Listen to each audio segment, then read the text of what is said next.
Good morning. So everybody is here. So should I start? Good morning, ma'am. Good morning, Jagriti. How is everyone? Fine? Yes, ma'am. Yes, ma'am. So you people are revising your last text? Yes, Yes, ma'am. ma'am. And this week we are going to have the test. People know, na?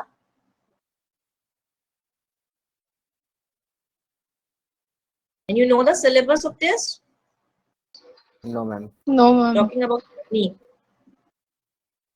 Okay. So in botany, I will tell you the syllabus today, okay? Okay, ma'am. Okay, ma'am. What are the last chapters we have finished?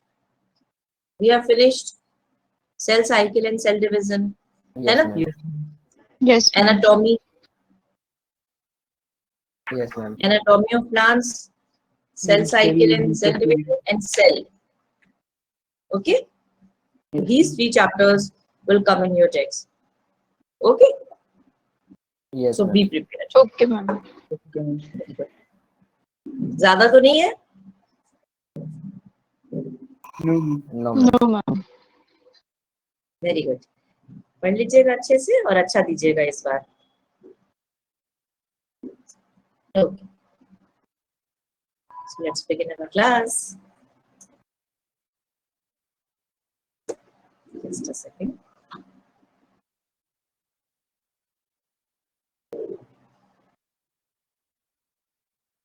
So we were on transport in plants. So yesterday we were talking about osmosis, है ना? Turgidity, flaccid cells, plasmolysis. Is it so? Yes, ma'am. Okay.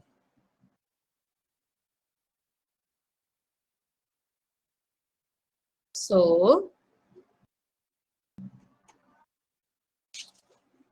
let's do plasmolysis and let's reconsider each term again, that how the cells are, what is the definition of in fact the flaccid, turgid and plasmolysis. Okay.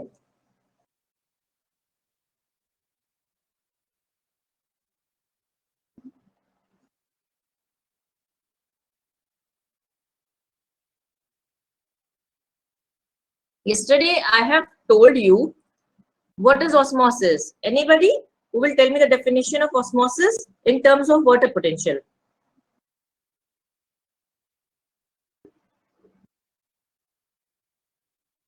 Come on, जिसका भी दिल चाहे बता दे.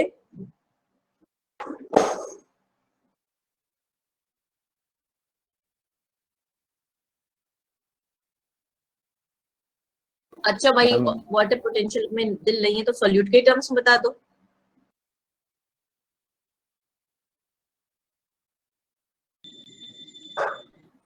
सानू, ma'am ये आप एक बताइए. स्पेशल टाइप ऑफ डिफ्यूजन होता है जिसमें कि हम जो हायर अमाउंट ऑफ सॉल्यूट जिसमें होता है उसमें less number of water molecules होते हैं, तो फिर उधर को मैम ट्रांसफर होता है. मैम मतलब जिस कंटेनर में लेस अमाउंट ऑफ सॉल्यूट होगा वहां से ट्रांसफर होगा मोर अमाउंट ऑफ सॉल्यूट जहाँ पे वहां पर. This means diffusion is a process of movement of water from high water potential to low water potential through a semi-permeable membrane, or from low solute concentration to high solute concentration through a semi-permeable membrane. है ना? But living systems इतना ज्यादा solute का movement allow नहीं करते हैं. इस तरह से low to high, तो हम उससे water potential के terms में पढ़ेंगे, from high water potential to low water potential through a semi-permeable membrane. अब we were talking about isotonic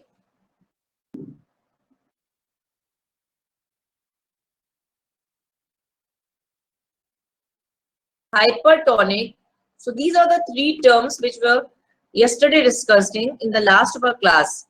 Isotonic, hypertonic and hypotonic solution. Is it so?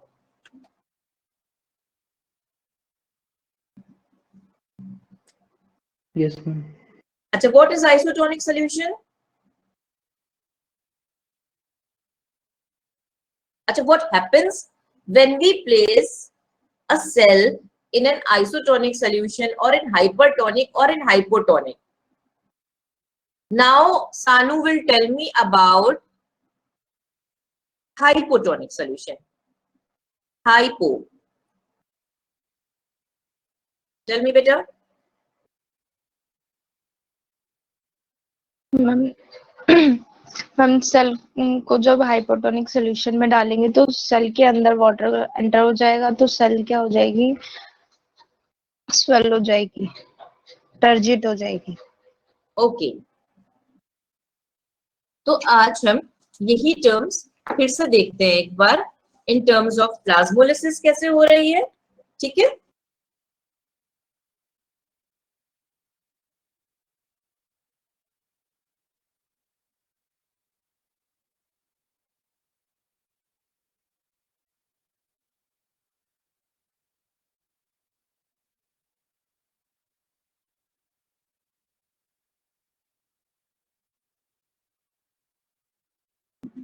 Okay.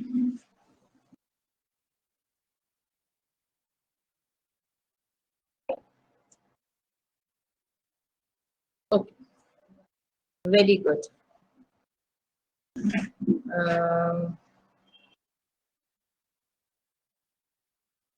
So, the behavior of plant cells with regard to water movement depends on the surrounding solution.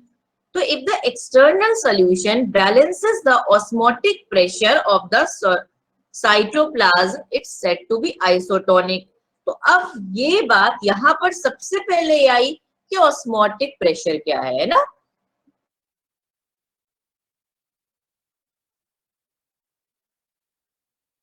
Osmotic pressure क्या है बताइए. Ma'am osmosis को रोकने के लिए जो pressure होता है. Very good. तो osmotic pressure is the pressure required to prevent the net movement of pure water into a solution as to prevent the volume of the solution from increasing. Osmosis होने के लिए जो high water potential से लो water potential की जब होता है तो कुछ वाटर आएगा लो वाटर पोटेंशियल वाले में, तो जो उधर का साइड का जो सेल वॉल होगी, सेल मेम्ब्रेन होगी, जो उस प्रेशर को रोकेगी, उस नेट मूवमेंट ऑफ वाटर को रोकेगी, ऑस्मोसिस को रोकेगी, तो that pressure is the osmotic pressure. Clear.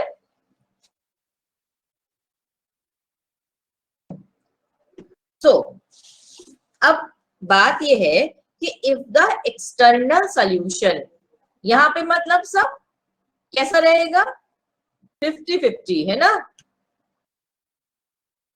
Equilibrium सा रहेगा. आइसोटोनिक में कैसा रहेगा, equilibrium.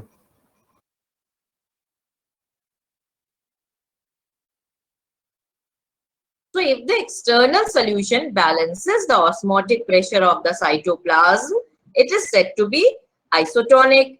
So if the external solution is more dilute than the cytoplasm, it is hypotonic.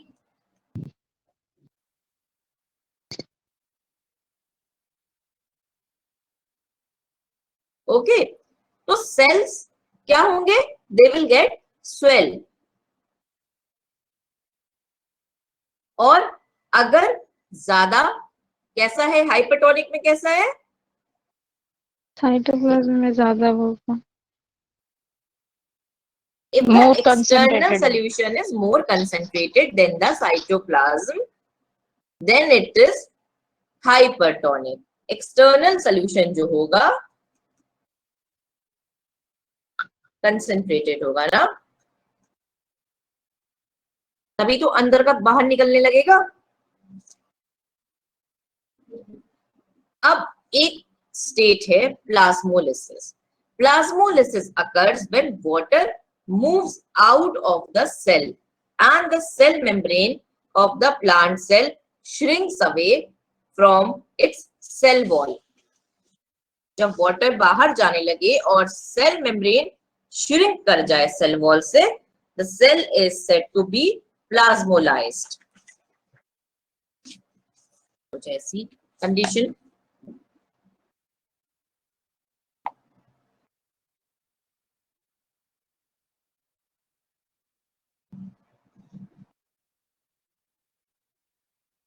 जो सेल मेम्ब्रेन है वो श्रिंक कर गई है।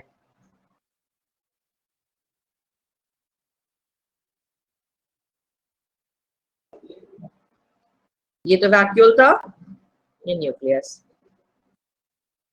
अंदर का सारा वाटर बाहर, सेल इज प्लाज्मोलाइज्ड।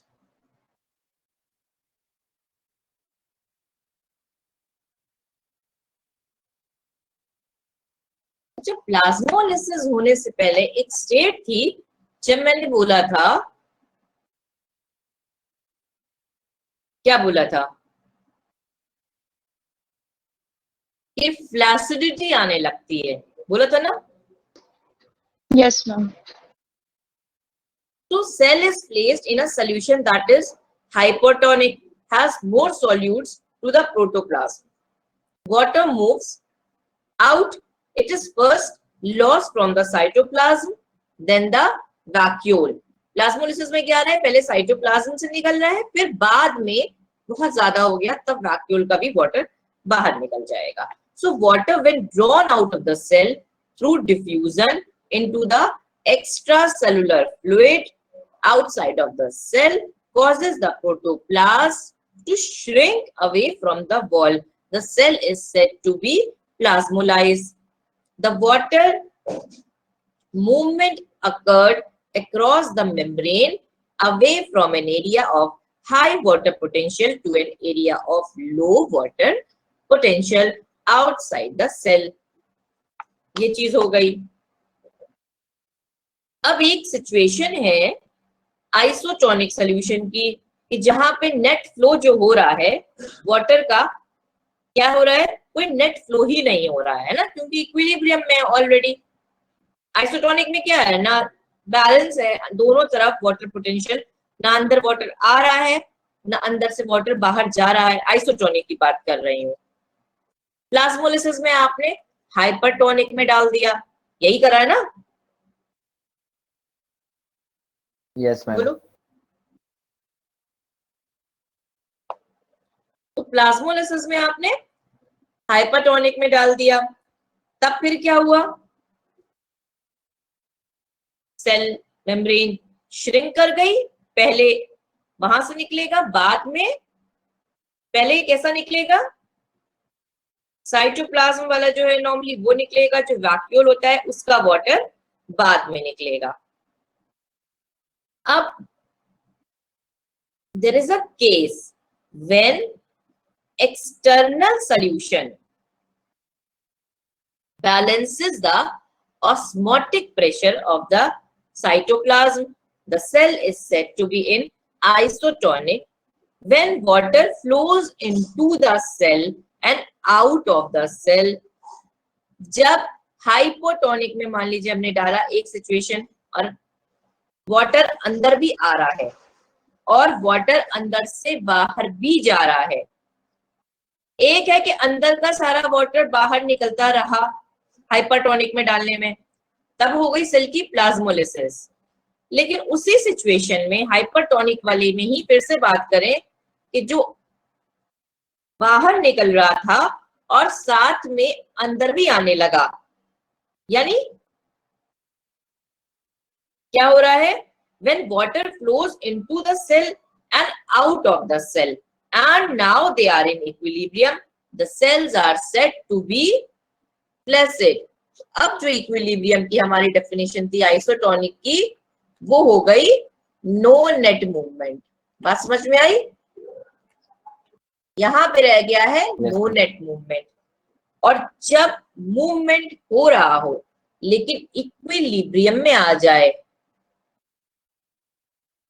अब हम धीमे धीमे अपने पुराने कॉन्सेप्ट से नए कॉन्सेप्ट में बदलेंगे चीजें। जब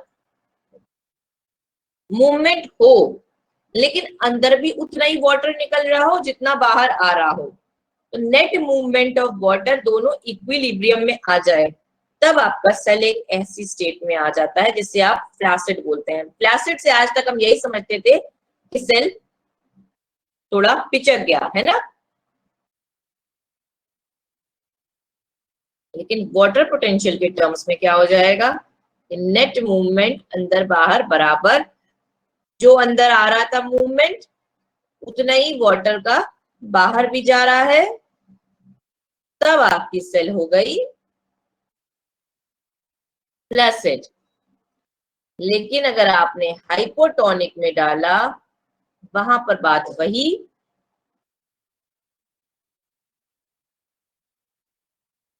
कि बाहर से वाटर अंदर आ रहा है, नेट मूवमेंट सेम नहीं है, तब हाइपोटोनिक, तब सेल हो गई टर्जिट। टर्जिट।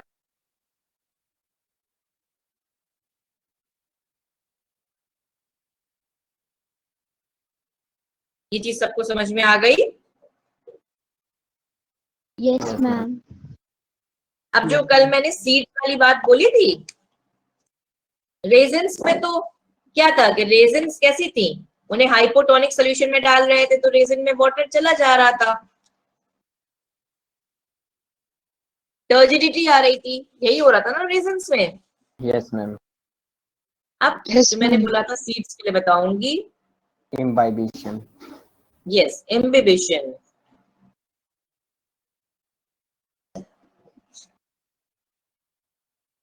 ये भी एक डिफ्यूजन ऑफ वाटर ही है। It's a special type of diffusion when water is absorbed by solids, collides, causing them to increase in volume. अब वही जो सीड है आपका, कोई भी सीड है, उसमें ऑब्वियस सी बात है कि सल्यूट का कंसंट्रेशन हाई है, वाटर समझो ना के बराबर है ना, तो जब तुम डालोगे उसे हाइपोटोनिक में तो अल्टीमेटली लेगा तो वो भी, तो हो यहाँ पे भी डिफ्यूजन ऑफ वाटर ही रहा है, कुछ और नहीं हो रहा है। बट सिंस कि ये सॉलिड्स के केस की बात हो रही है, कोलाइड की बात हो रही है, तो ये एब्जॉर्प्शन की बात हो रही है।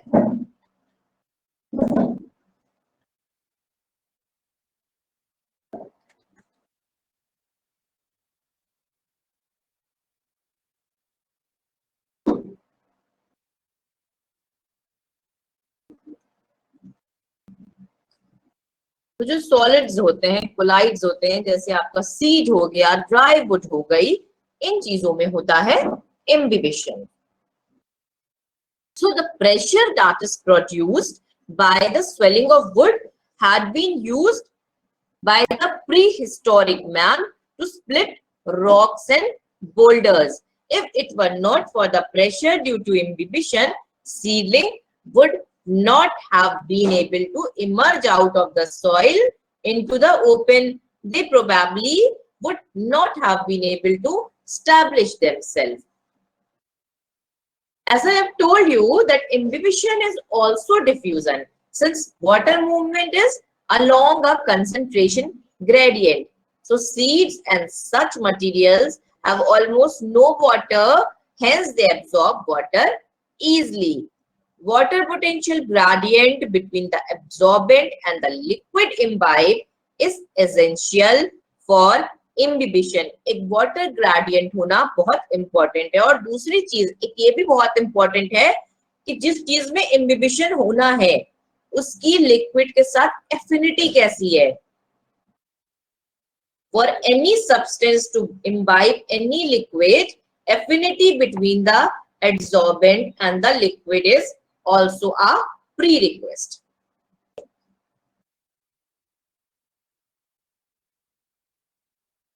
बोलो, सबको क्लियर? इम्बिबिशन क्लियर हो गया? अब क्या पढ़े हम लोग? नेक्स्ट टॉपिक का आइडिया।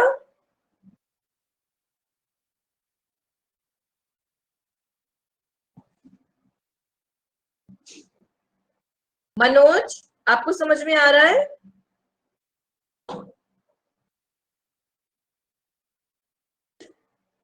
मनोज, आप भी अपना माइक ठीक करा लीजिए ताकि so that you should be in conversation proper. Okay, very good. Nikita, आज आप कुछ नहीं बोल रही? Yes, ma'am. अब यस मैम के अलावा बताइए कि सब समझ में आया अभी तक का टॉपिक आपको? Yes, ma'am. Good. Now we are going to study long distance transport of water. ये जो डिफ्यूजन हो रहा है, क्या ये सफिशिएंट है?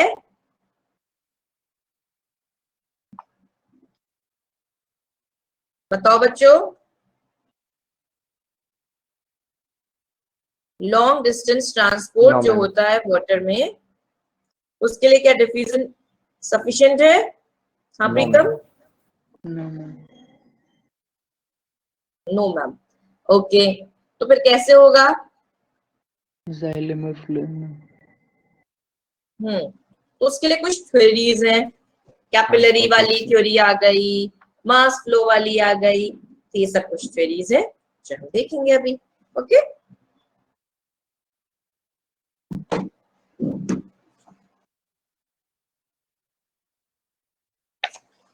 तो बात की जाए कि अगर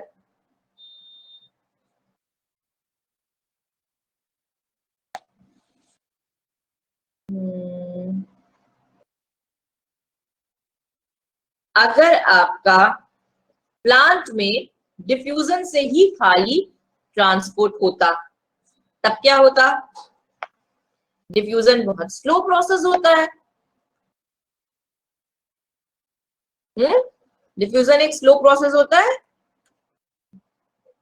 Yes, ma'am. Yes, ma'am. Okay, अगर डिफ्यूजन होता किसी प्लांट से, है ना, तो the movement of molecule across a typical plant cell, कोई प्लांट सेल है अबाउट 50 माइक्रोमीटर का, तो उसमें जो मूवमेंट ऑफ मॉलिक्यूल होता है वो टेक्स अबाउट 2.5 25 सेकेंड लग seconds. जाते उसमें. तो इस रेट से बहुत ज्यादा टाइम लगता. कितना टाइम लगेगा आप कैलकुलेट करो 1 मीटर के लिए with in a plant diffusion. बहुत टाइम लग जाता ना. Yes, ma'am. तो large and complex organisms, often substances, have to be moved to long distances, sometimes the site of production or absorption, and would not, or site of storage क्या हो, that is too far from each other. So diffusion or active transport alone will not suffice. So spatial long distance transport system become necessary so as to move substances across long distances and at a much faster rate.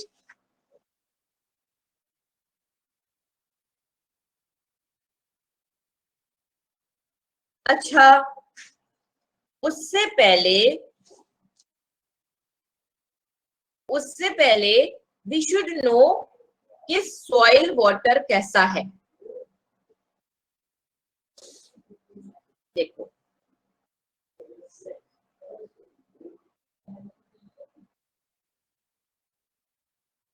ये क्या है? आपके soil particles हैं.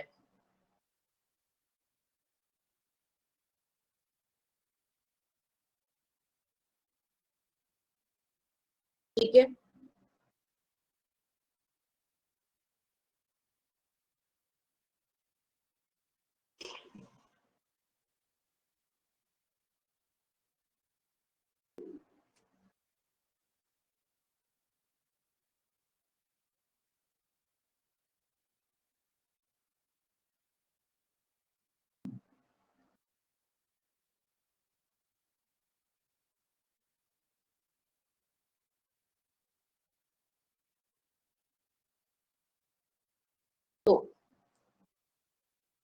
Water भी जो होता है ना, ग्रेविटी का पुल पड़ रहा है, वाटर आया, हमसे कहा जाता है कि डू नॉट वेस्ट वाटर। हम सोचते हैं इतनी बारिश हो रही है, इतना सब कुछ हो रहा है, वाटर क्या कमी पड़ रही है। ऐसा नहीं होता बच्चों, वाटर की कमी पड़ती है, क्योंकि प्लांट्स को कितना वाटर अवेलेबल है ना, वो इस चीज से डिसाइड होगा। अभी जो मैं आपको बताऊंगी कि वाटर बहुत सारा है हमारे पास, लेकिन हमारे प्लांट्स के लिए बहुत कम अवेलेबल होता है। क्यों कम होता है? एक वाटर का क्लास होता है ग्रेविटेशनल वाटर। वो कैसा होता है?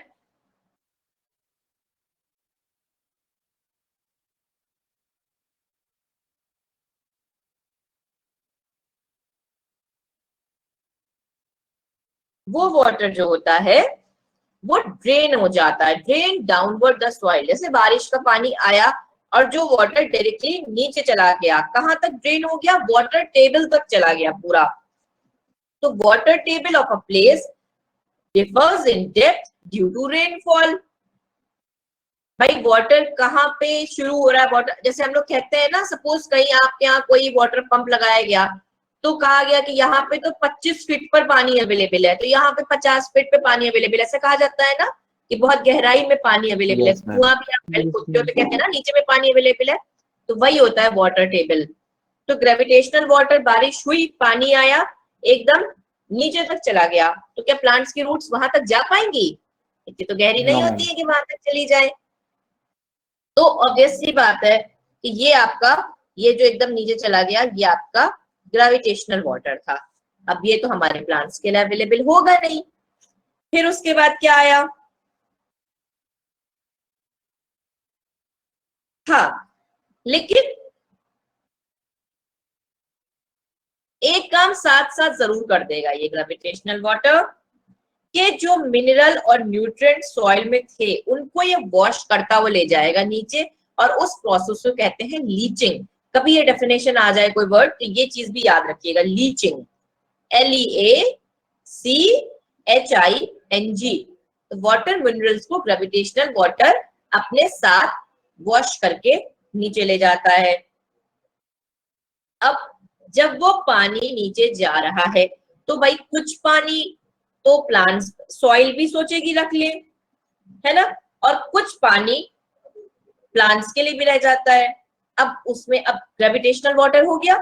उसके बाद आया हाइग्रोस्कोपिक वाटर।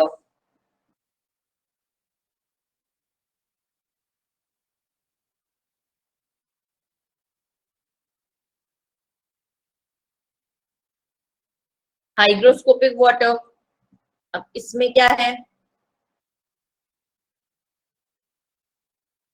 वाटर क्या होता है? सॉइल पार्टिकल्स के चारों तरफ एक थिन फिल्म में रह जाता है। ये चीज जो मैंने दिखाई, ये आपके सॉइल पार्टिकल्स हैं और इनके चारों तरफ बाइंड हो गया ये as a thin film. So it is the water that is retained as a thin film around the individual soil particle. So this water is held tightly by strong attractive forces between the soil particles and water molecules के बीच में जो affinity होती है उससे वो water रुक जाएगा। So this is the water least available to plant. अब ये वाटर भी जो है ना, सॉइल पार्टिकल था, ये आपका ग्रेविटेशनल वाटर हो गया, और ये हो गया हाइग्रोस्कोपिक वाटर। ये भी ये नहीं है कि एकदम सॉइल के करीब है तो बहुत अवेलेबल रह जाएगा प्लांट के लिए, ये भी लीस्ट अवेलेबल होता है, least available to plant. Clear? वो कैसा होगा?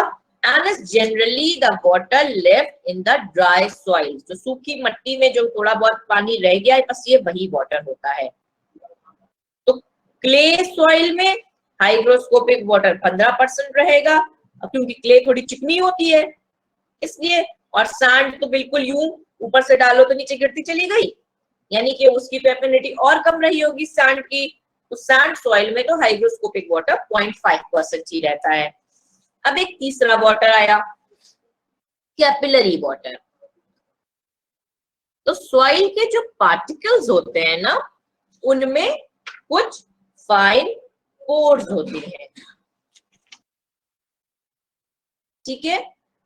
In between, as the water spreads, it fills the inner pores and held around the soil particle by capillary forces। ऐसे कुछ इनमें यहाँ पर कुछ सॉइल का, जैसे ये पार्टिकल उसके पार्टिकल के चारों तरफ हाइग्रोस्कोपिक वाटर रह गया, लेकिन कुछ छोटी छोटी सी कैपिलरीज होती हैं।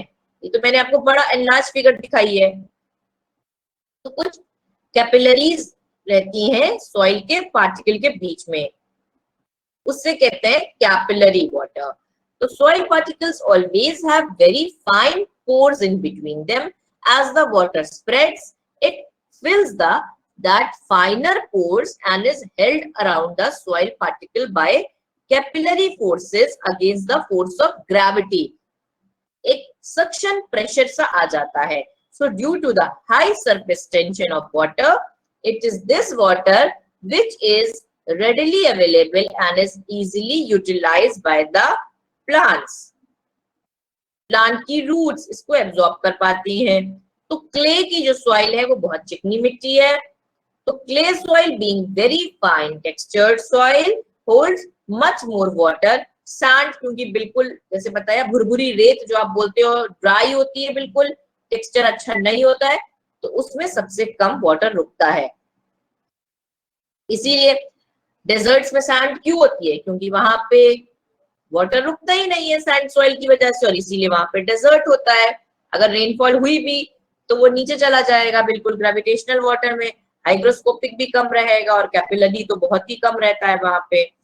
इसीलिए डेजर्ट्स में फिर कैक्टस सकुलेंट्स आते हैं और मॉडिफिकेशन होता है लीफ के फॉर्म में स्टेम का, और लीफ का मॉडिफिकेशन हो जाता है स्पाइन्स में, थॉर्न्स में। इसीलिए तो होता है अपुंजिया, ड्यूरेंशिया, इन सब में।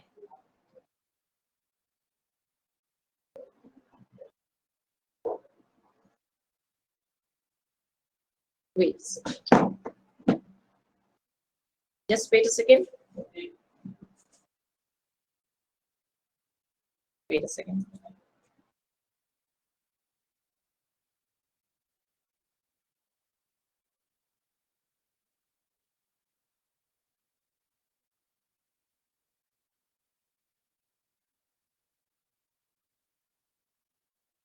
चलो, अब ये आपका ग्रेविटेशनल वाटर, हाइग्रोस्कोपिक वाटर हो गया। I am audible to everyone ना बच्चों? Yes ma'am, yes ma'am. चलो, तो अब तुम लोग जो ये एब्जॉर्प्शन देखने वाले थे वो कैसे हो रहा है वो देखो। इसके पढ़ाने का रीजन क्या है भाई? आपका एक ये प्लांट लगा हुआ है, ये कलर से नजर आएगा आपको, ये कलर कर देती हूँ, अभी दिख रहा है? प्लांट है उस, तो उसके नीचे रूट्स होंगी, रूट में रूट हेयर्स होते हैं। तो क्या होगा यहाँ पर, कुछ ऐसा सीन होगा, ऐसा सीन होगा, मैं बताती हूँ। यहाँ पे एक, ये हो गया 2 और 3 4 5, ये पानी ऊपर चढ़ता चला गया, ये चीज चैनल के थ्रू, यहाँ पर हो गया 6, ये हो गया 7 पे 8। अब तुम देखो, सबसे पहले 1 नंबर पे क्या चीज है यहाँ पे, ये है आपकी रूट हेयर। रूट हेयर, तो रूट हेयर का काम क्या है? ये रूट हेयर निकल के आ रहा है, ये रूट हेयर है सपोज, एनलार्ज व्यू। इसके चारों तरफ हो गए, क्या होंगे? सॉइल पार्टिकल्स, ठीक है। तो रूट हेयर को जो मिलेगा वो क्या मिलेगा, कैपिलरी वाटर मिलेगा। ओके, ये मिल गया रूट हेयर को पानी। अब रूट हेयर से निकल के कहाँ जा रहा है, रूट हेयर के बाद एपिडर्मिस तक आया। ठीक, 2 पे ये हो गया आपका एपिडर्मिस। फिर 3 पर हो गया रूट कॉर्टेक्स। इस चीज का एनलार्ज व्यू भी अभी दिखाऊंगी। रूट कॉर्टेक्स हो गया, 4th पे हो गया एंडोडर्मिस। सेल इसी तरह से तो आता है, सबसे बाहर रूट हेयर, फिर एपिडर्मिस, फिर कॉर्टेक्स, फिर एंडोडर्मिस। एनाटॉमी याद है रूट की? यस फिर ये 5 पर क्या था, यहाँ पे सपोज 5 दिखाती हूँ। उसके जाइलम थे, वैस्कुलर बंडल्स आएंगे, तो ये हो गया 5 पर xylem. Ultimately xylem tracheid, xylem vessel तक बात आ गई, वहां तक पानी पहुंच गया। अब जो उनसे इंटरकनेक्टेड जाइलम है, ये 6 नंबर पे, वहां पे भी ये रूट अंदर वुडी पोर्शन तो जाइलम होता है, जाइलम एक्चुअली वुडी तो फॉर्म करती है।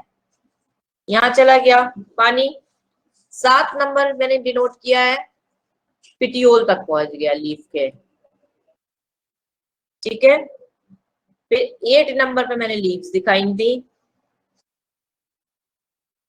इसमें से जो लीव्स पे पहुंचा पानी, तो उसमें से 1 से 2% आपका इसमें यूज हो गया, फोटोसिंथेसिस में यूज हो गया।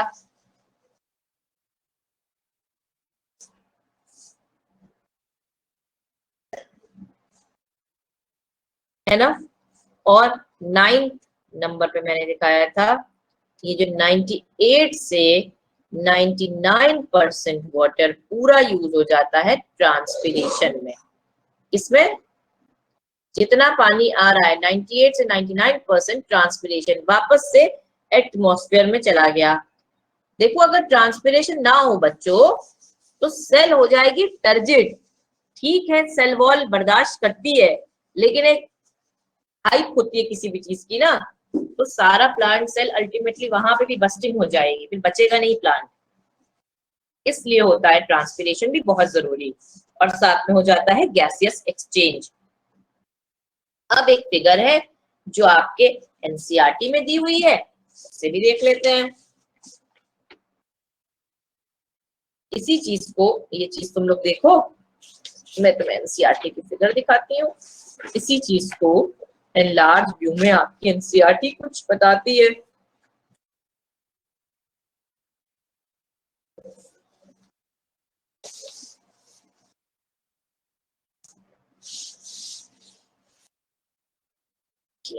मैं बताऊं,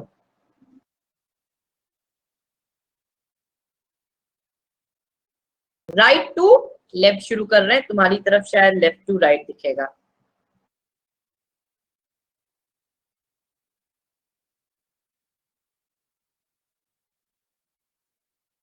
ये लाइट ग्रीन कलर तो विजिबल होगा सबको। Yes ma'am. Good. तो ये सेल्स हैं, और ये सेल की हो गई, और ये सेल हैं दोनों इंटरकनेक्टेड। ठीक, सेल वॉल, सेल मेम्ब्रेन दिखा रही हूँ।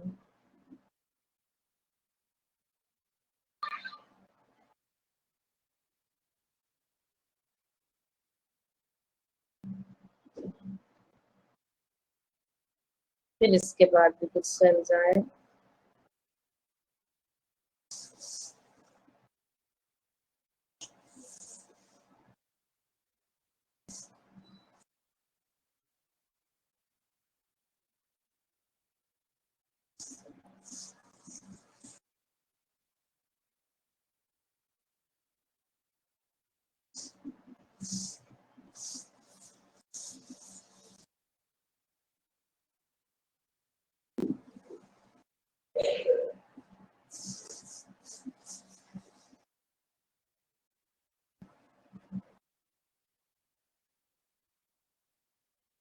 ये चीज हो गई। और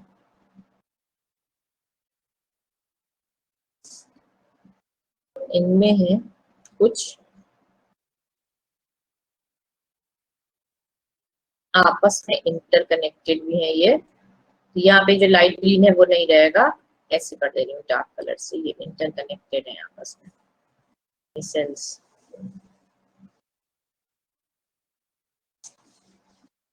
किस चीज के थ्रू इंटरकनेक्टेड होते हैं वो सेल्स आपस में? उनके बीच में कोई कनेक्शन होता है, cell to cell connection. Plasmodesmata. Very good, तो वो होता है प्लाज्मोडेस्माटा।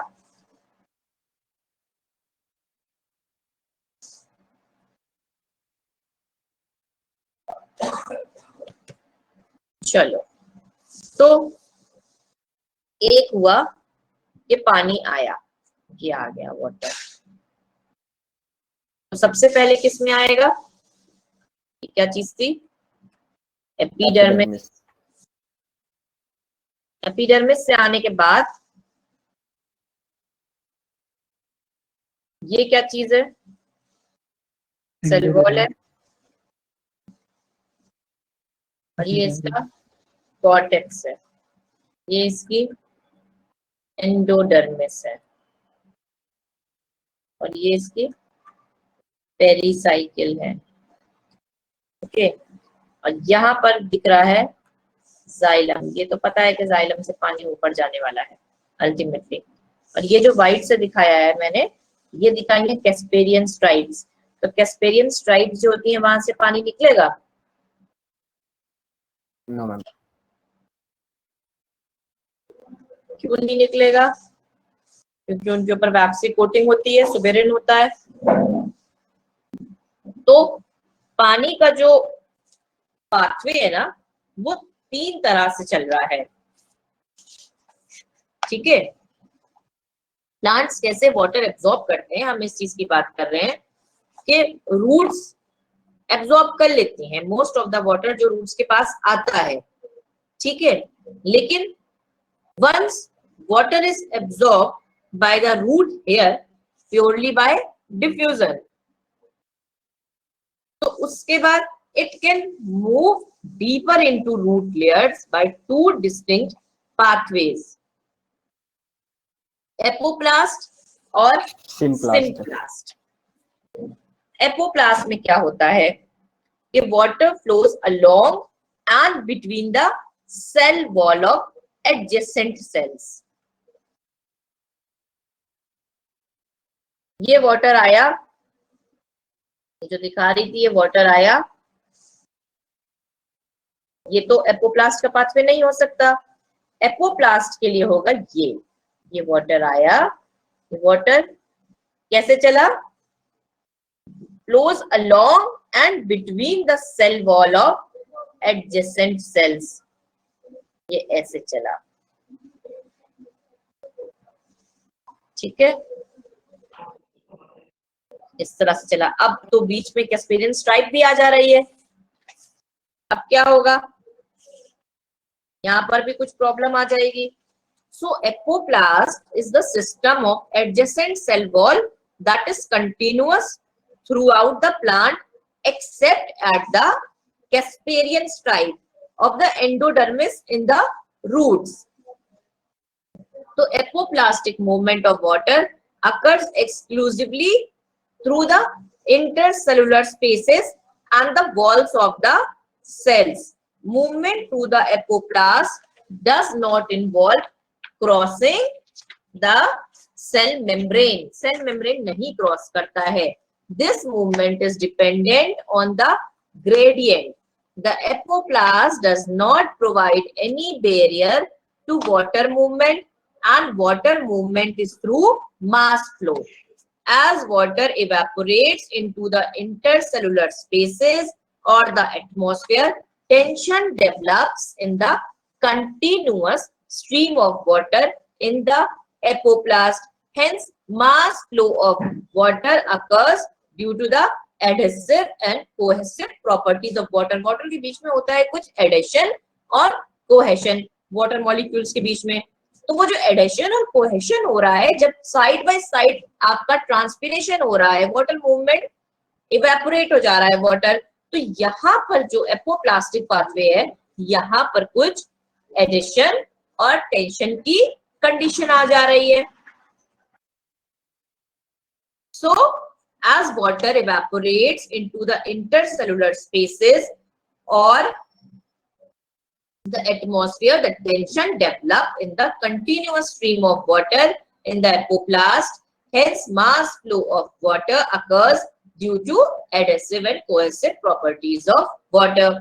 उसके बाद आता है एक और पाथवे, सिम्प्लास्ट। अब सिम्प्लास्ट में क्या होगा, हमने एपोप्लास्ट पढ़ा,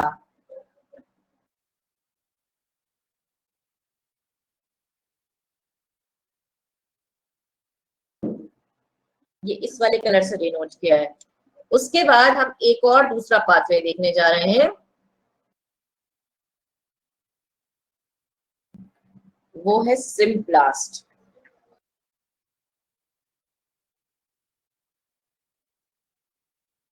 तो सिम्प्लास्ट पाथवे में, सिम्प्लास्टिक पाथवे में क्या होगा, it is the system of interconnected protoplast. अब प्रोटोप्लास्ट आपस में कनेक्टेड है, उनका सिस्टम है ये। So neighbouring cells are connected through cytoplasmic strands that extend through plasmodesmata.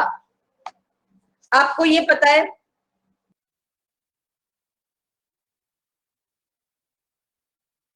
कि, अच्छा अभी बताती हूँ फिर से, एक मिनट पहले आप सिम्प्लास्टिक थोड़ा समझो। Symplastic system is the movement system of interconnected protoplasts. Neighboring cells are connected through cytoplasmic strands that extend through plasmodesmata. So during symplastic movement, the water travels through the cells, their cytoplasm. अब अंदर जो पानी निकल रहा है, that is symplastic.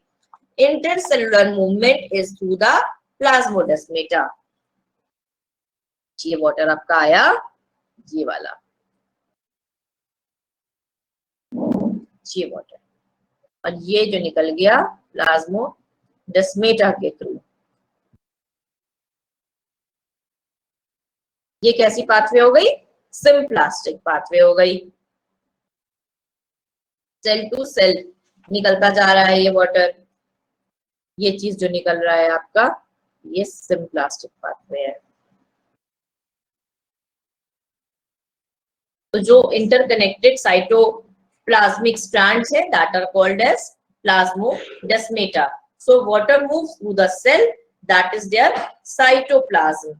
Water has to enter the cell through the cell membrane, hence the movement is relatively slower. Water movement is again down a potential gradient. Symplastic movement may be aided by cytoplasmic streaming as in the cells of hydrilla.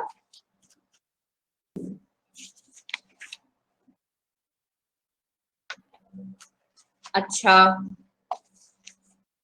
so during symplastic pathway, the water travels through the cells, their cytoplasm, their intercellular movement is through the plasmodesmata. So water has to enter the cells through the cell membrane, hence the movement is relatively shorter. और जैसे अभी आपने देखा कि hydrilla में cytoplasmic streaming होती है because of this symplastic pathway. So most of the water flow in the roots occur via the apoplast since the cortical cells are loosely packed. अब जो कॉर्टेक्स के सेल्स होते हैं वो ऐसे ऐसे लगे हुए थे ना, तो सेल के बीच से पानी निकल रहा है। Yes, तो ma'am. नीचे का है वो ज्यादातर आपका हो जा रहा है एपोप्लास्टिक।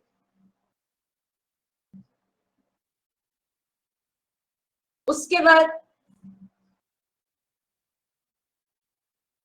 कोई रेजिस्टेंस उससे नहीं आ रहा था। However, the inner boundary of the cortex के बाद आती है एंडोडर्मिस। तो एंडोडर्मिस में क्या है, वहां पर तो एक सुबेराइज्ड मटेरियल की कैस्पेरियन स्ट्राइप पड़ी हुई है, तो water molecules are unable to penetrate, इसीलिए देखो मैंने यहां पे लाके वाटर रोका था, तो water molecules are unable to penetrate the layer, so they are directed to wall regions that are not suberized. अब ultimately वो उस wall region की तरफ डायरेक्ट कर दिया जाता है, that region is not suberized. सुबेराइज्ड भी तो इसीलिए होता है ना कि वहां पर से वाटर हटा के दूसरी तरफ मूवमेंट कराना है। जब हमने ये पढ़ा था रूट में प्रेजेंस ऑफ कैस्पेरियन स्ट्राइप, तो उसमें ये भी तो पढ़ा था ना कि वहां पर वाटर रोकेगा और दूसरी तरफ वाटर के मूवमेंट को प्रोसीड करवाएगा। तो water then moves through the symplast. अब वहां से अब वो वाटर जो था सुबेराइज्ड वाला वो चला गया अंदर, तो यहाँ अंदर जाने से उनके पास सिम्प्लास्ट का भी तो रास्ता है भाई। तुम अगर ऐसे नहीं जाने दोगे तो हम ऐसे जाएंगे, समझ में आया? ये जो वाटर आपका ये वाला निकल के आ रहा था, ये एपोप्लास्टिक वाला, ये चलता जा रहा है, लेकिन यहाँ कैस्पेरियन स्ट्राइप आई तो ये अंदर चला गया और फिर इसने ले लिया अपना symplastic pathway. Clear? So water then moves through the symplast and again crosses a membrane to reach the cells of the xylem. So movement of water through the root layer is ultimately symplastic in the endodermis. Endodermis में water movement, symplastic movement, ये चीज आप याद रखेंगे। So this is the only way water and other solutes can enter the vascular cylinder. Once inside the xylem, water is again free to move between cells as well as through xylem tissues. So in young roots, water enter directly into xylem vessels or trachees. So these are non-living conducts and so are part of the epoplast. The path of water and mineral ions into the root vacuolar system अभी मैंने आपको समझा दी। अच्छा, कुछ plants के पास additional structures होते हैं, जैसे मैंने बताया था fungal hyphae with roots of higher plants, एक सिम्बायोटिक रिलेशनशिप होती है। That symbiotic relationship is mycorrhiza. Mycorrhiza याद है? Yes. Very good. Fungal hyphae and roots of higher plants. So mycorrhiza is a symbiotic association of a fungus with the root system. So the fungal part is in the form of filamentous network that penetrates to the root cells, and these filaments called hyphae provide a very large surface area. किस काम के आता है वो surface area? Mineral absorb करने के, water absorb करने के from much large volume of soil. In return, the roots of the plant provide sugar and nitrogen containing compounds to the fungus. कुछ प्लांट्स है ना, जैसे पाइनस हो गया, उसमें से जो अभी आपने पाइनस पढ़ा था जिम्नोस्पर्म्स में, उसकी तो एकदम एक होती है सिम्बायोटिक, जब दोनों एक दूसरे को बेनिफिट दे रहे हो। सिम्बायोटिक के बाद और आगे पड़ जाए कि हम उसके बिना जिंदा ही नहीं रह सकते उस चीज के लिए, तो उस रिलेशनशिप को कह देते हैं ऑब्लिगेट। जब सर्वाइवल पे बात आ जाए तो ऑब्लिगेट रिलेशनशिप पाइनस की होती है।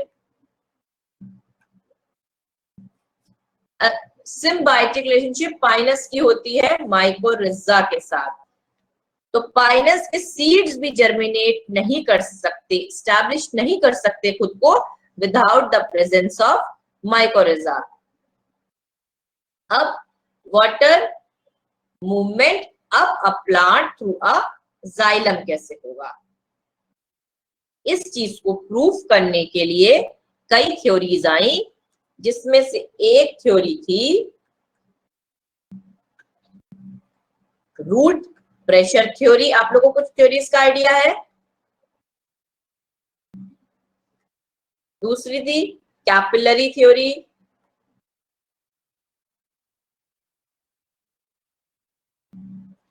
किसी को इन थ्योरीज का आइडिया है?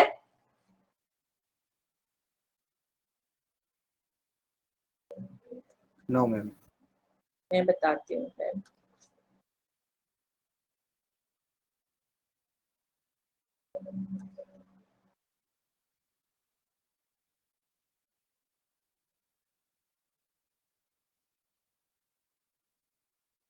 तो वाटर कैसे एब्जॉर्ब हो रहा है, रूट से कैसे जाइलम तक जा रहा है और जाइलम से सारे प्लांट्स में कैसे जा रहा है, तो ये तो फैक्ट है कि जाइलम ट्रांसपोर्ट करता है, ये तो नंबर ऑफ एक्सपेरिमेंट से प्रूव हो चुका है।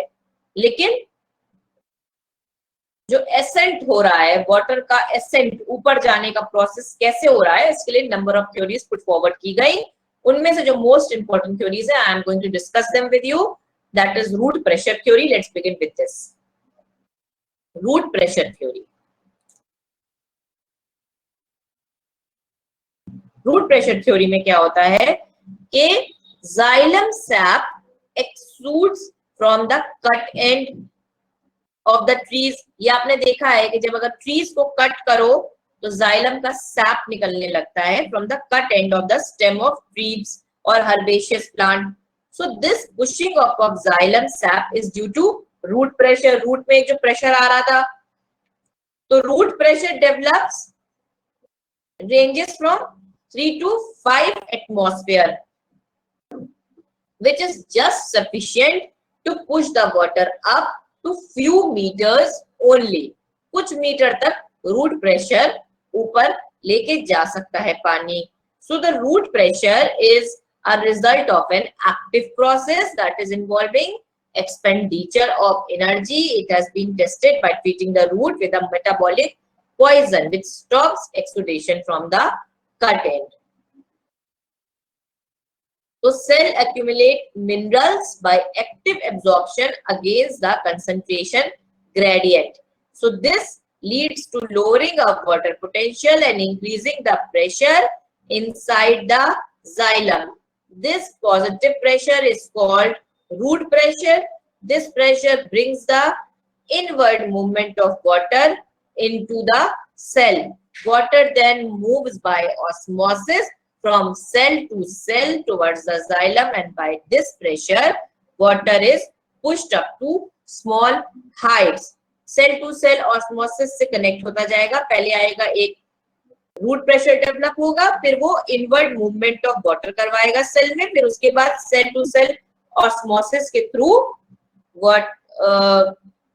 वाटर मूव करता जाएगा जाइलम की तरफ, and by this pressure water is pushed up to small height in the cell.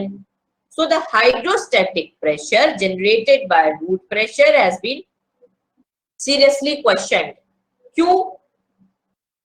Reason कि इतना प्रेशर नहीं है कि टॉप ऑफ द ट्रीज ले जा सके, रूट प्रेशर उतना ज्यादा नहीं होता है। तो यहाँ पर इस थ्योरी पे डाउट आ गया।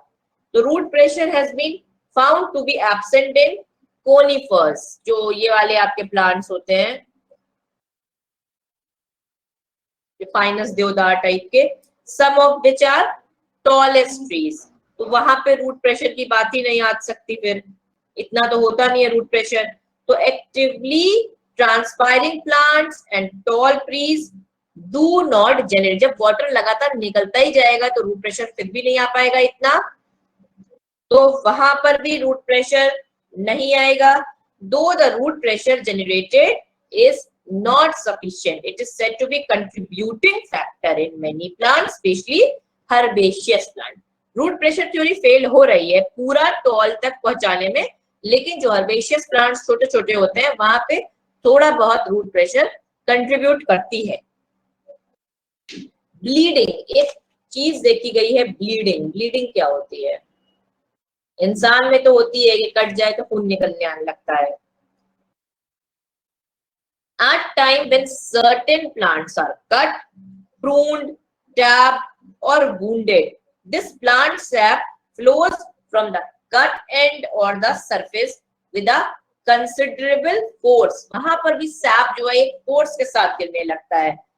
जब प्लांट सैप जो अंदर का है वो जब कस के गिरने लगे फोर्स के साथ, that is called as bleeding.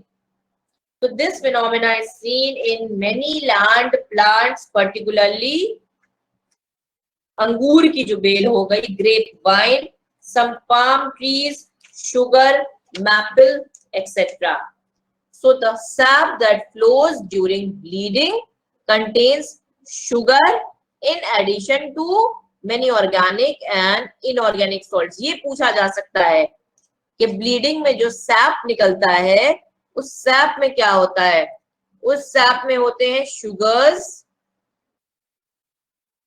कुछ ऑर्गेनिक एंड इनऑर्गेनिक सॉल्ट्स, ये होता है। फिर आपने एक और प्रोसेस पढ़ा होगा गटेशन, इसका नाम सुना है?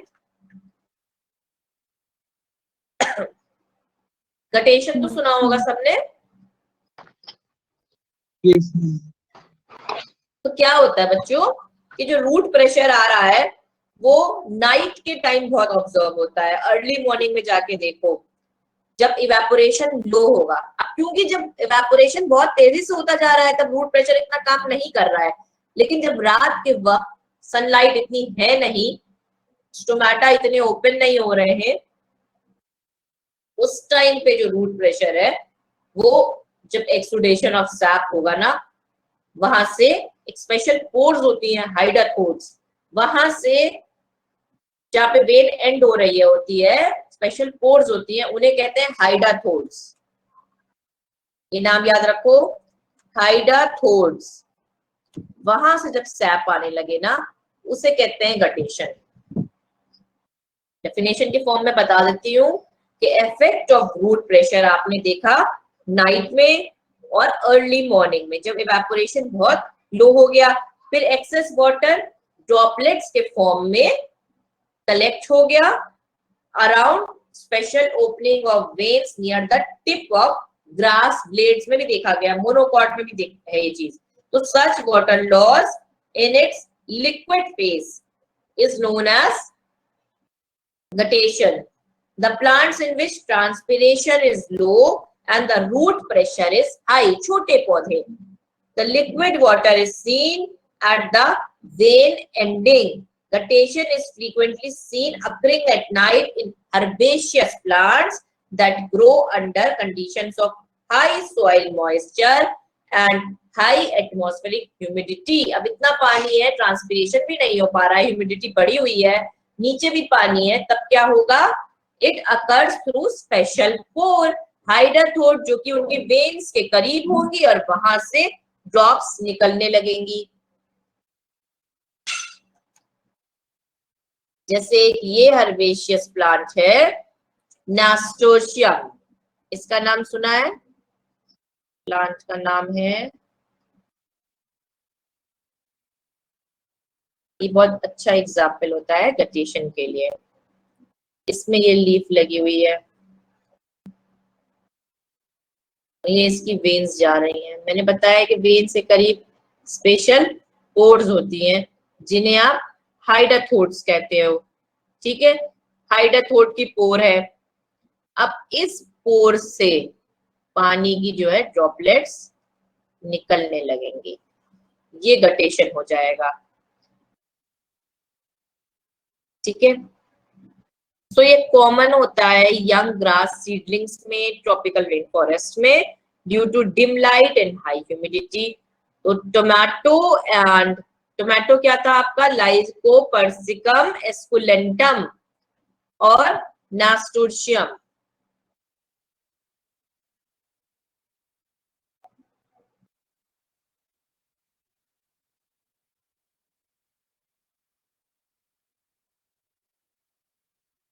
टोमेटो और नास्टूशियम में एक बहुत कॉमन एग्जाम्पल होते हैं गटेशन के, जहां पे ये हाइडाथोड्स होते हैं। अच्छा, ये हो गई रूट प्रेशर थ्योरी की बात हो गई। Root pressure theory high tall plants के लिए फेल है, छोटे छोटे में तो फिर भी चल रहा है मामला, उसी रूट प्रेशर की वजह से ही गटेशन भी हो रहा है। गटेशन हो गया। गटेशन के बाद आ गई next theory, that is the capillary theory.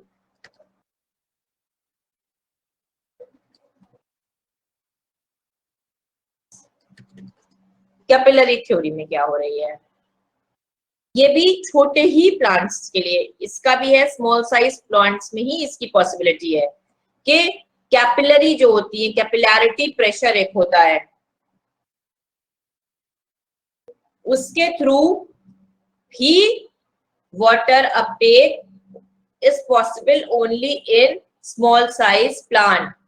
तो कैपिलैरिटी कैसे रिजल्ट होती है, capillarity results from the addition of water molecule to the surface of small tubes. ये जो ट्यूब्स जा रही हैं और जो वाटर मॉलिक्यूल आ रहा है, इसमें छोटी छोटी ट्यूब्स होंगी, उनके बीच में कुछ एडिशन होने लगेगा आपस में, तो उससे पानी का जो लेवल है वो नीचे से ऊपर बढ़ने लगेगा। तो capillarity results from the addition of water molecule to the surface of small tube. This addition of water to the surface of tube pulls water up the tube and can be observed by placing a capillary in a beaker full of water. The water column in capillary rises up to a few inches. आप एक normal beaker में भी जैसे ये capillary थी और पानी रख के देखोगे ना, तो कुछ इंच तक वाटर बढ़ जाएगा, क्योंकि उसमें इतना पतला सा होता है ना, कैपिलरी के प्रेशर है एडिशन का जो ऊपर खींच ले रहा है उसको। तो प्लांट्स, साइंटिस्ट फील करते हैं कि प्लांट्स में भी ऐसा ही वाटर कॉलम होता है due to capillarity. So according to this theory, water is first taken in due to force of addition between the water molecules and the xylem vessels, and then as the water moves upward, the cohesive forces among the water molecules helps in the rises up of column। ये कहते हैं कि जो सबसे पहले xylem में जा रहा है, वो छोटी छोटी ट्यूब्स के कैपिलरी एक्शन की वजह से पानी चला जा रहा है, पानी और कैपिलरी के बीच में कुछ एडिशन है, और जो ये अट्रैक्शन, जो एडिशन है, उसकी कैपिलैरिटी की वजह से पानी अंदर चला गया, और फिर उसके बाद अब जाइलम से जो ऊपर जा रहा है वो प्रॉपर वाटर के बीच में जो एफिनिटी है, जो उसकी कोहेसिव फोर्सेस है, उसके थ्रू पानी ऊपर जा रहा है। तो it has been observed that in tubes having the diameter of xylem element के बराबर के डायमीटर की ट्यूब्स रखी गई, तो capillarity raises water less than 1 metre. तो साइंटिस्ट ने ये भी कर छोड़ा, कुछ वो लेफ्ट ओवर नहीं करते हैं, उन्होंने जो जाइलम की वेसल्स की जो थिकनेस होती है, जो उसका डायमीटर होता है, उतनी पतली कैपिलरी बनाई, पानी में रखा और कैपिलरी एक्शन ऑब्जर्व किया और देखा कि उससे भी सिर्फ हद से हद 1 मीटर ही पानी ऊपर जा सकता है। तो जो कैपिलरी थ्योरी है उसे फेल तो नहीं कहेंगे, रूट आपकी जो ये वाली थ्योरी थी, रूट प्रेशर थ्योरी, ये सब जो है कैपिलरी थ्योरी, ये छोटे पौधे तक चलेंगी, लेकिन टॉल प्लांट्स पे ये भी नहीं आ पाएंगी।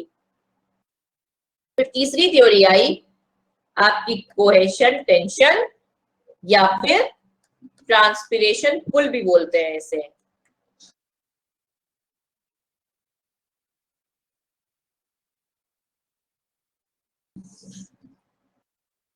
ट्रांसपिरेशन पुल भी बोलते हैं इसको।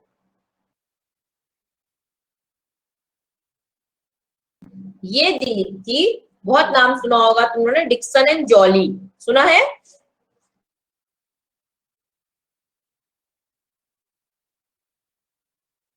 Henry Dixon. बच्चों आवाज तो आ रही है ना? Yes ma'am. लोग तो एकदम ऐसे जैसे कहते ना सांप सूंघना, सो जाते हो।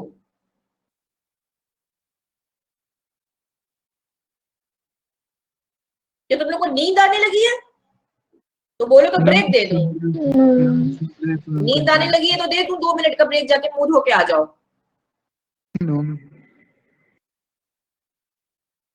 तो साइंटिस्ट थे हेनरी डिक्सन एंड जॉली, उन्होंने 1914 में एक थ्योरी दी थी कोहेशन, टेंशन या फिर ट्रांसपिरेशन, पुल। तो ये थ्योरी इस फैक्टर पे बेस करती है कि जो वाटर मॉलिक्यूल्स के बीच में जो कोहेसिव फोर्सेस आ रहे हैं और जो ऊपर से हो रहा है ट्रांसपिरेशन, इन दोनों को मिक्स करके इन्होंने बनाया कि यही होता है रिस्पॉन्सिबल कि it pull created at the leaves तक कैसे पहुंचता है। ये इस बात को साबित करने में लग गए। इन्होंने कहा अभी तक सब कह रहे हैं ऊपर ऊपर जाइलम, भाई लीव्स तक तो पानी ले जाओ। तो इन्होंने क्या कहा कि the cohesive theory is based on the force of cohesion between the water molecules and the transpiration pull created at the leaves. It explains how water moves up in the xylem vessels in a plant. तो according to this theory, लिख देती हूं,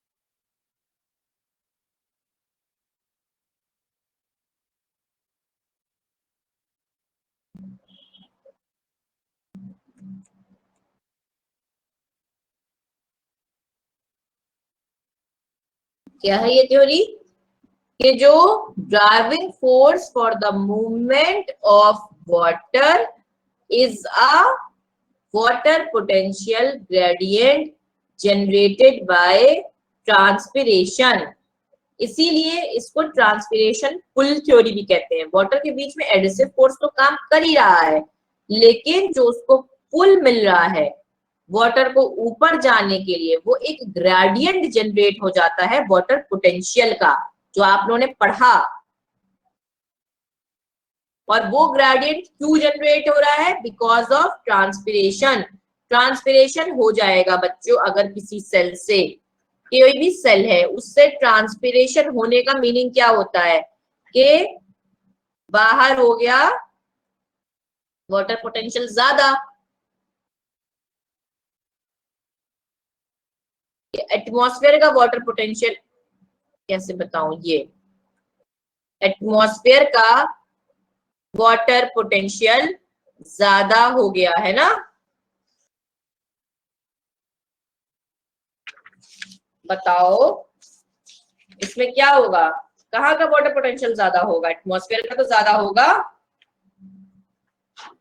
तब जो cell का आपका water potential है ना, वो कम पड़ जाएगा।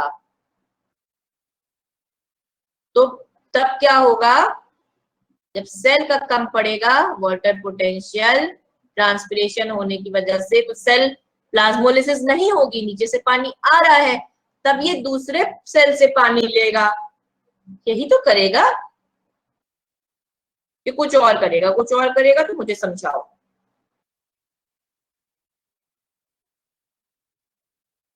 भाई ट्रांसपिरेशन हो रहा है। ट्रांसपिरेशन क्या होता है? Loss of water in the form of water vapour into the atmosphere, यही होता है ट्रांसपिरेशन। Yes ma'am. क्यों प्रीतम? तो जब Yes, ट्रांसपिरेशन होता है तो किसी भी सेल में, सपोज कोई एक सेल था उसमें कुछ वाटर था, अब बाहर ट्रांसपिरेशन कब होगा? जब बाहर बहुत धूप वूप होगी, बाहर में मॉइस्चर कम होगा। Yes ma'am. देखो जहां पर मॉइस्चर ज्यादा है वहां पे तो वैसे ही ट्रांसपिरेशन रुकने लगता है ना, वहां पर तो फिर वही गटेशन वाली बात आ गई ना, जो अभी हमने देखी। गटेशन कब हो रहा था?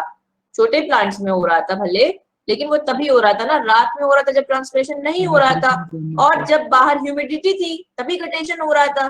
वाटर पोटेंशियल क्या होता है कि हाई वाटर पोटेंशियल के रीजन से वाटर बढ़ता है लो वाटर पोटेंशियल के रीजन में, है ना?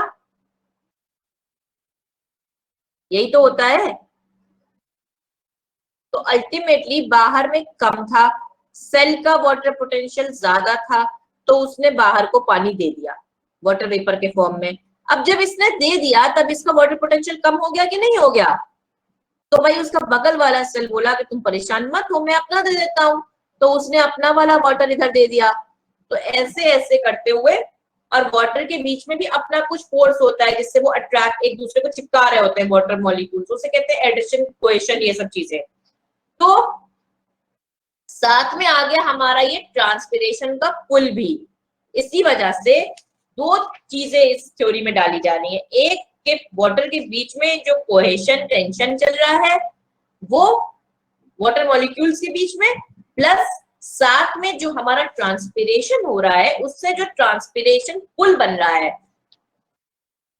इसी वजह से इस थ्योरी को कोहेशन टेंशन, टेंशन वो कोहेशन तो हो गया वाटर के बीच की बात, टेंशन वो जो वाटर कम होने की वजह से वाटर कैपिलरीज में टेंशन क्रिएट हो जाता है, जो सेल्स हैं, जो लाइंस जा रही है उनके बीच में जो वाटर कमी से टेंशन पैदा हुआ, तभी तो एक टेंशन पैदा होगा, तभी ये दूसरे सेल से ले लेगा, पुल कर लेगा पानी। वाटर प्रेशर कम होने का टेंशन, वाटर पोटेंशियल कम होने का टेंशन, तो वो अल्टीमेटली दूसरे सेल से लेके बराबर करेगा अपना वाटर पोटेंशियल, फिर इसमें कम होगा तो ये दूसरे सेल से लेगा। तो वाटर मॉलिक्यूल्स के बीच की जो कोहेसिव फोर्स प्लस जो ये टेंशन क्रिएट हो रहा है, और टेंशन क्रिएट हो रहा है ट्रांसपिरेशन के पुल की वजह से, तो इसी वजह से मिला जुला के डिक्सन एंड जॉली ने जो थ्योरी दी तो उसका नाम रख दिया कोहेशन टेंशन या ट्रांसपिरेशन पुल थ्योरी। समझ में आई?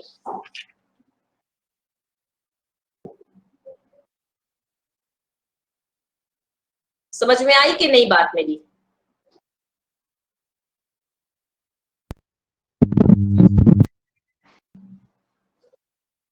बोलो, जिसको भी समझ में नहीं आई है वो बोले।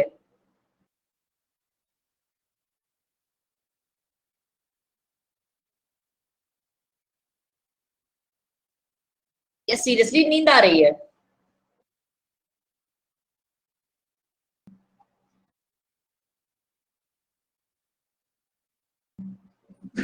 मैं ज्यादा तुम लोग सोओगे ना तो लिटरली तुम लोग कह दूंगी कि तुम लोग अब वीडियोस ऑन करके आओ अपने। कैमरा ऑन करवा दूं सबके?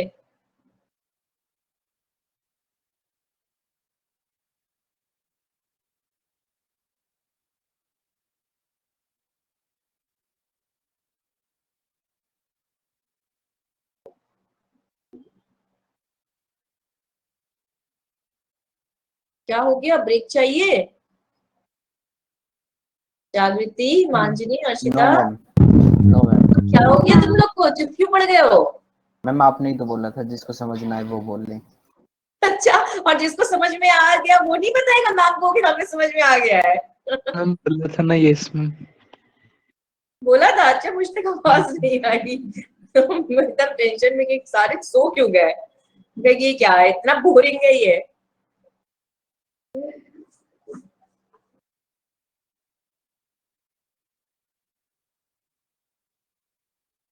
चलो, तो सबसे पहले अगर इस चीज को इस तरह से समझे कि सॉइल के पार्टिकल्स थे, ठीक है, सॉइल के पार्टिकल से पानी आ गया रूट हेयर में, ठीक, रूट हेयर के बाद कहां पर आता है? रूट में जो सेल्स होते हैं एपिडर्मिस, वो एपिब्लेमा होती है। एपिब्लेमा के बाद उसके कॉर्टेक्स में आएगा, कोर्टेक्स में, कॉर्टेक्स के बाद उसकी एंडोडर्मिस में। एंडोडर्मिस। अच्छा, पाथवेज हो सकते हैं, सिम्प्लास्टिक, एपोप्लास्टिक, उसमें हम लोग कुछ मना नहीं कर रहे हैं, वो चल रहा है उसी तरह से, वो अंदर की बात है। तो एंडोडर्मिस तक आ गया। एंडोडर्मिस के बाद पेरीसाइकिल में आएगा, और जो पेरीसाइकिल में आता है तो पेरीसाइकिल के अंदर बीच में मौजूद होते हैं क्या? उनके वैस्कुलर बंडल्स, है ना? तो पेरीसाइकिल से वाटर उसके बाद कहां पर आ गया? जाइलम वेसल्स में। जिसको नहीं समझ में आ रहा है उसके लिए मैं लिखती जाऊं, सॉइल पार्टिकल्स, फिर उसके बाद रूट हेयर, रूट हेयर से एपिब्लेमा, एपिब्लेमा से पानी आया कॉर्टेक्स में, कॉर्टेक्स से पानी कहाँ गया, एंडोडर्मिस में, और एंडोडर्मिस के बाद पेरिसाइकिल, पेरिसाइकिल में प्रेजेंट था आपके जाइलम के वेसल्स, जाइलम के वेसल से पानी चढ़ने लगा ऊपर, ये ट्रांसपिरेशन होगा ऊपर, तो यहाँ पर जो मीजोफिल सेल्स प्रेजेंट होंगे और नीचे वाली लेयर पे होगा, मीजोफिल सेल्स में फोटोसिंथेसिस चलेगी और नीचे वाले सेल में उनके जो ये जो आपका ये होता है, लीफ की बात कर रही हूं यहाँ पे,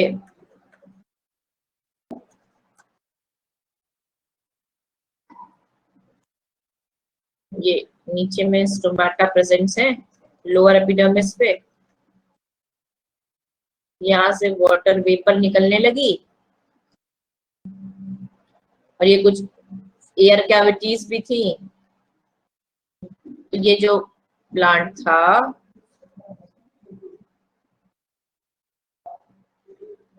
ये लीफ दिखाई थी, यहाँ सब होते होते ये अल्टीमेटली इसका जाइलम आ गया, जाइलम से बढ़ता चला गया पानी ऊपर, ट्रांसपिरेशन पुल, क्योंकि यहाँ से तो लॉस ऑफ वाटर हो रहा है, तो फिर अल्टीमेटली इसी वजह से फिर पहुंचते पहुंचते लीफ में पानी पहुंच जाएगा और जाइलम के थ्रू कंडक्ट हो रहा है वो पानी।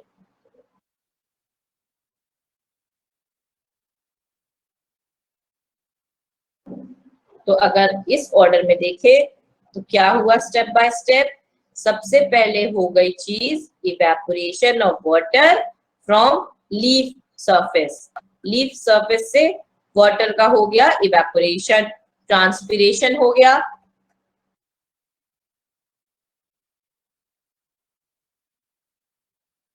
तो ट्रांसपिरेशन ने क्या काम किया, इस सेल में जो मीजोफिल सेल्स यहाँ पर प्रेजेंट हैं उनके उसमें वाटर का पोटेंशियल कम कर दिया, reduces the water in cell walls of mesophyll cells. So this loss of water lowers the water potential of mesophyll cells, thereby causing them to take up water from their adjacent cells. यहाँ के जो sales है वहां में कम हुआ तो फिर ये इसके अपने बगल वाले सेल से इसने पानी लेना शुरू करा, अब पानी तो लगातार ट्रांसपिरेशन के थ्रू बाहर निकल ही रहा है, तो ऐसे ऐसे पहुंचेगा। So water moves from adjacent cells along the water potential gradient. Now the water lost from the adjacent cell is replaced by the water moving from the xylem elements. यहाँ पे xylem के elements थे, वहां से पानी मिला, और xylem elements, the loss of water from xylem causes a negative pressure called tension, जो मैंने बताया था अभी तुम लोग को, उसकी कमी से हो गई एक निगेटिव प्रेशर क्रिएट हुआ जिसे टेंशन कहते हैं। इंसान को भी कोई परेशानी होती है तो टेंशन ही बोलते हैं, तो वहां पर भी जो मीजोफिल सेल्स हैं और जब जाइलम से पानी लॉस हो रहा है तो वो परेशान हो गए और वहां पे टेंशन हो गई, बस ये समझ लो तुम लोग। तो this tension causes a decrease in the water potential which is transmitted down the root। अब ये जो डिक्रीज हुई जो वाटर पोटेंशियल है वो धीमे धीमे उसी ऑर्डर में रूट तक पहुंचेगी बाद, thereby lifting the water column of the plant। और इस वजह से फिर जैसे यहाँ तक पानी गया, फिर यहाँ तक पानी गया, यहाँ तक पानी गया, और पानी तो अल्टीमेटली आ ही रहा है। So a kind of water potential gradient exists from the leaf to the root and creates a transpiration pull। तो water molecules have a strong force of cohesion, जो मैंने बताया कि वाटर के बीच में आपस में बहुत ही cohesive forces लगे होते हैं, so that is a tendency to stick together। So this allows the formation of a continuous water column from top of the tree down to the root tip. इस cohesion के अलावा भी जो मैंने नाम लिया था वो था एडहेशन। तो एडहेशन जो जाइलम की वॉल्स हैं, वाटर के मॉलिक्यूल्स में आपस में जो चीज है वो है कोहेशन। वाटर से वाटर के बीच में जो फोर्स लग रही है वो है कोहेसिव फोर्स। और एडहेशन भी एक चीज होती है जो अभी हम लोगों ने कैपिलरी थ्योरी में देखी थी। वो क्या होती है कि वाटर और जाइलम की वॉल्स के बीच में एक अट्रैक्शन है, उसे कहते हैं adhesion. Xylem vessels. So the lignocellulose wall not only provides strength but also have a strong affinity for water molecules. So xylem vessels attract the water molecules by adhesion and the water molecule attract other water molecules by cohesion. So both the two forces together help to form thin, unbroken column of water in the capillaries of xylem vessels. So again, ये एक बन गया cohesion addition, capillary बन गई, plus the transpiration pull lifts the water column by creating a tension. साथ ही साथ transpiration pull एक tension भी create कराएगा. So it is almost similar to the liquid taken up by a straw. अब ये cohesion tension हो गया। Suppose करो हम लोग जब स्ट्रॉ से कोई चीज पीते हैं तो हम खींचते हैं स्ट्रॉ का वाटर डायरेक्टली, है ना। तो एक सक्शन प्रेशर हम डालते हैं, ऊपर कोई चीज खींच रहे हैं, वही सक्शन प्रेशर जो हम डालते हैं, कोहेशन टेंशन तो रहेगा स्ट्रॉ की वॉल के बीच में और वाटर के मॉलिक्यूल के बीच में, प्लस जो सक्शन प्रेशर हम अपनी तरफ से खींच के डाल रहे हैं ना, वही सक्शन प्रेशर यहाँ पे लीव्स डाल रही है टेंशन के फॉर्म में। अब ये बात समझ में आ गई, तो हम ट्रांसफिरेशन पे आ जाएं। अब तो आई गेस आ गई होगी सबको समझ में, अब तो कोई डाउट नहीं होगा। ट्रांसफिरेशन पढ़े।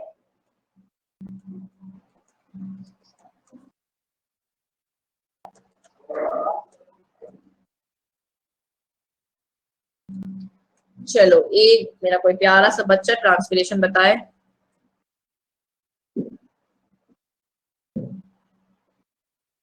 कोई भी बता दो भाई, किसी को भी शौक नहीं है मैम का प्यारा बच्चा बनने का ना, इसलिए कोई नहीं बोलेगा।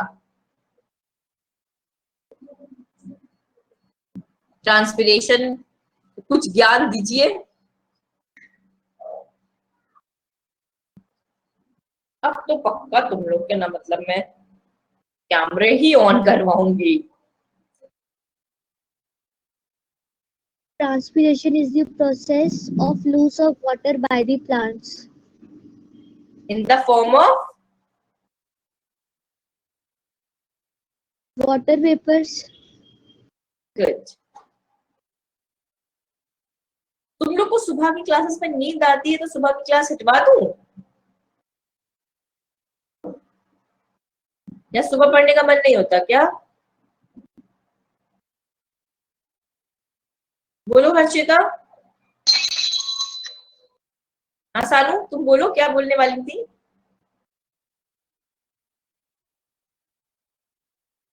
सानू, मैम मॉर्निंग क्लास ही अच्छी लगती है। मॉर्निंग क्लास ही अच्छी लगती है। मैं मुझे भी ये लगता है कि फ्रेश होता है इंसान, जितना सुबह याद करते हो वो ज्यादा Yes, अच्छे से ma'am. याद होता है, डायरेक्ट माइंड में जाता है मॉर्निंग में। डायरेक्ट मैम, माइंड में जाता है। तो सो क्यों इवनिंग जा रहे हो फिर? मैम इवनिंग वाली भी मॉर्निंग में लगवा दो। इवनिंग वाली भी? Yes ma'am. क्या क्या बोल रहे हैं? मैम फिर से इवनिंग बोल। वाली। इवनिंग वाली क्लास भी मॉर्निंग में लगवा दो। इवनिंग वाली भी मॉर्निंग में Yes, लगवा दो ma'am. ताकि तुम लोग सोते रहो मजे में। No ma'am. No ma'am.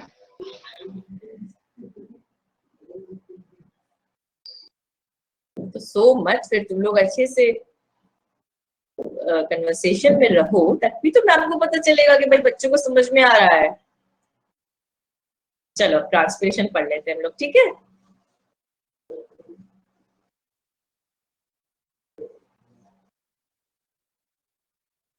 Transpiration is the loss of water in the form of water vapor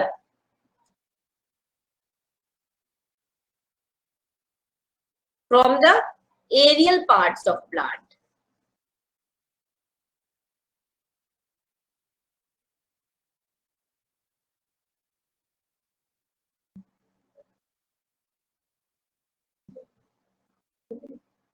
ठीक, साइट ऑफ ट्रांसपिरेशन क्या होती है?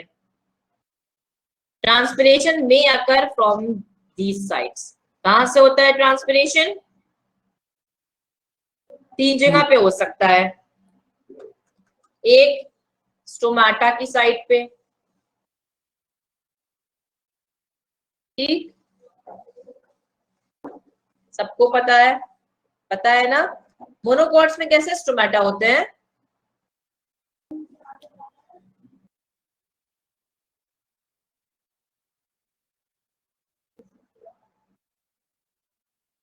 मोनोकॉट्स के स्टोमाटा का शेप क्या होता है? क्या बोल रही थी जागृति? इक्वल होते हैं। हाँ वो ठीक है, मैं शेप पूछ रही थी गार्ड सेल का मोनोकॉट के। Ma'am dumbbell shape. Dumbbell bell shape. Dumbbell shape. और जो डाइकॉट में? Kidney shape. Bean shape.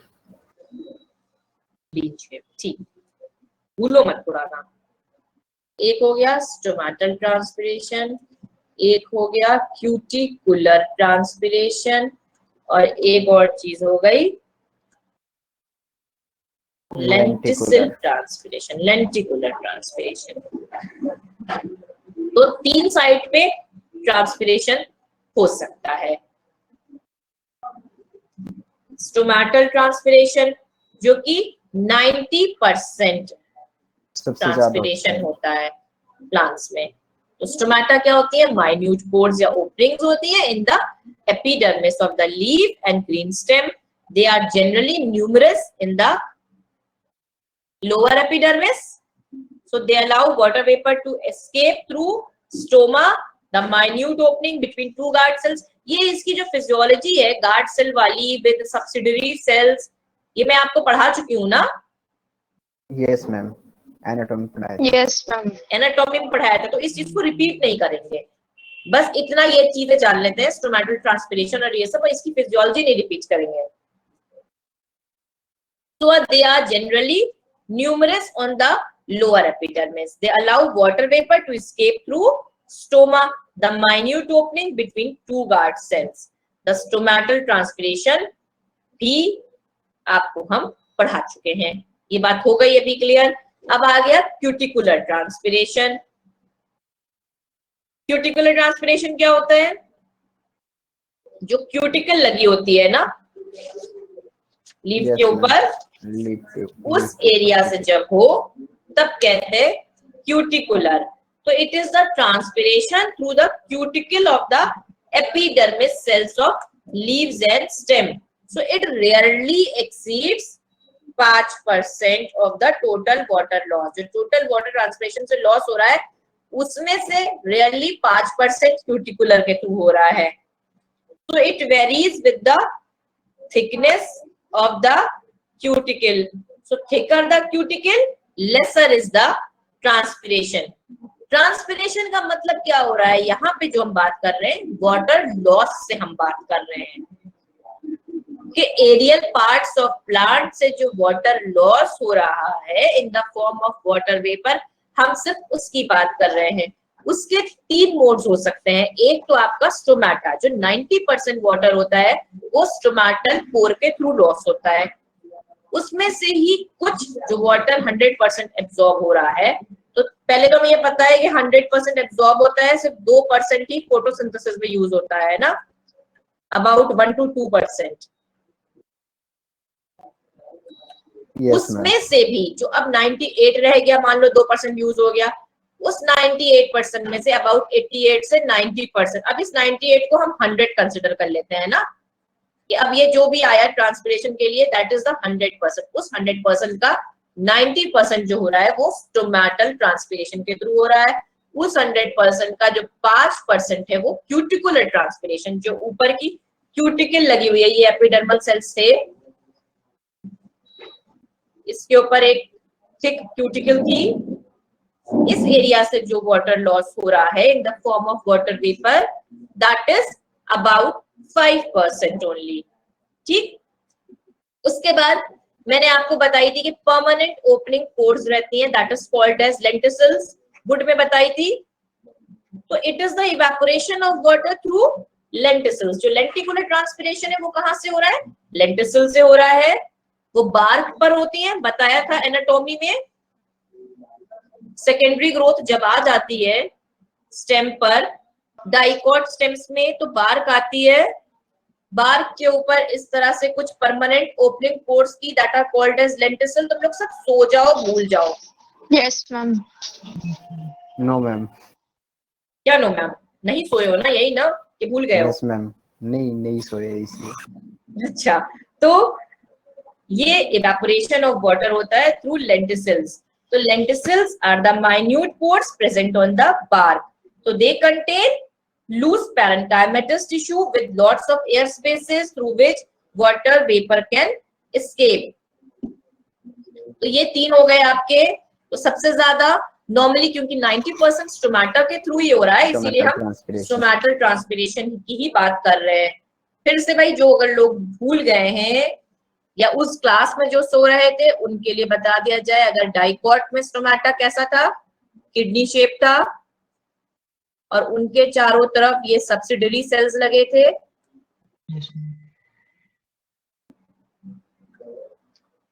Subsidiary cells लगे थे, और सब्सिडरी के बाहर भी बाकी के जो मीजोफिल सेल्स थे वो लगे हुए थे।